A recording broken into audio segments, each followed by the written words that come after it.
Hi everyone. Thank you so much for joining us for today's video. We have missed you and really missed connecting with you all in the community. We at the Arkansas Geriatric Education Collaborative really want to stay connected with you all during this time, and please join us for these Facebook videos, and also stay tuned to our agec.uams.edu website for up-to-date information. Today we're going to bring you the when, how, and the science of why it's important to wash your hands properly, that is. We all know that hand washing is one of the best ways we can protect ourselves and our families from getting sick. The CDC has reminded us that there are key times that we should be washing our hands, which include before and after eating a meal, after using the restroom, after blowing your nose, coughing, or sneezing, and after handling our pets, who are our extended family. It's also important to avoid touching our eyes, our nose, and our mouth, because that is a common portal for where germs enter our bodies. Correct and frequent hand washing with soap and water is one of the best ways we can prevent the spread of germs and viruses to others.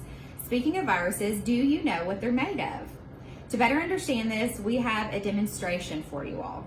A virus contains material that's surrounded by a coating of proteins and fat. The layer of fat behaves kind of like a drop of oil in water. So oils are liquid fats, and do you know what happens whenever we put oil into water? So I'm using this canola oil here, and I'll bring the glass up to the screen. So as you commonly know, it doesn't mix, right? It just floats. But what happens if I put soap into my mixture here? I've already got some canola oil in here. What happens if I put lots of soap? Similar to why we should wash our hands liberally with soap. And I'm gonna mix it around, and eventually, after about 20 seconds, it is going to dissipate. So why is this? Let's talk about it.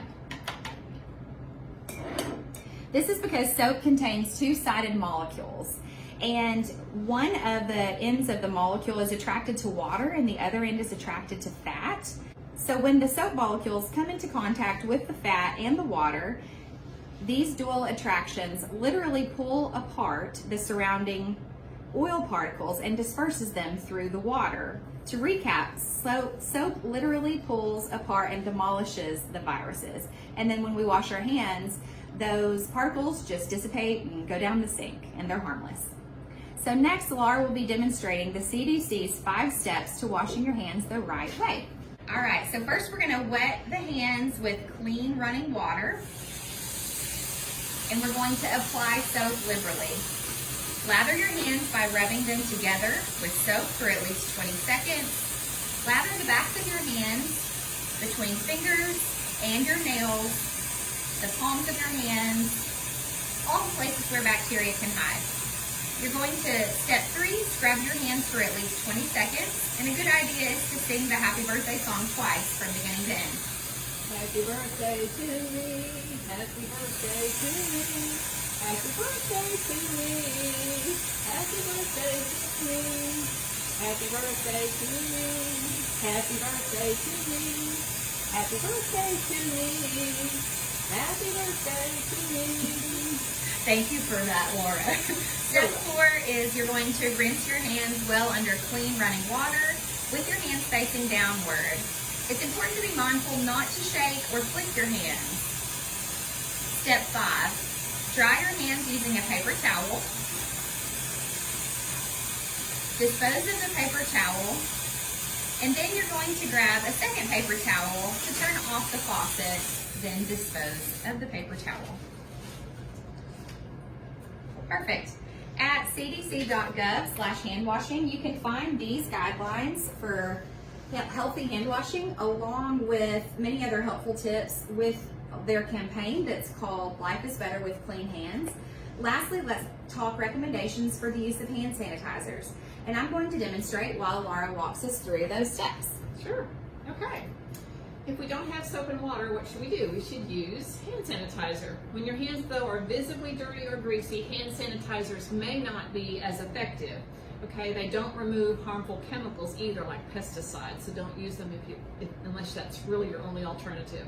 But if soap and water are not readily available, you can use an alcohol-based hand sanitizer, but be sure it contains at least 60% alcohol, so be sure and read your labels. All right, so I'm going to walk Leah through the steps. When using hand sanitizers, be sure to first apply the gel product to the palm of one hand, then rub your hands together, making sure to cover the backs of your hands and your thumbs. Get between your finger joints, around your rings, and again, you should rub them for about 20 seconds. Should I make you sing as well? Please don't. Okay. But again, for about 20 seconds until they're dry.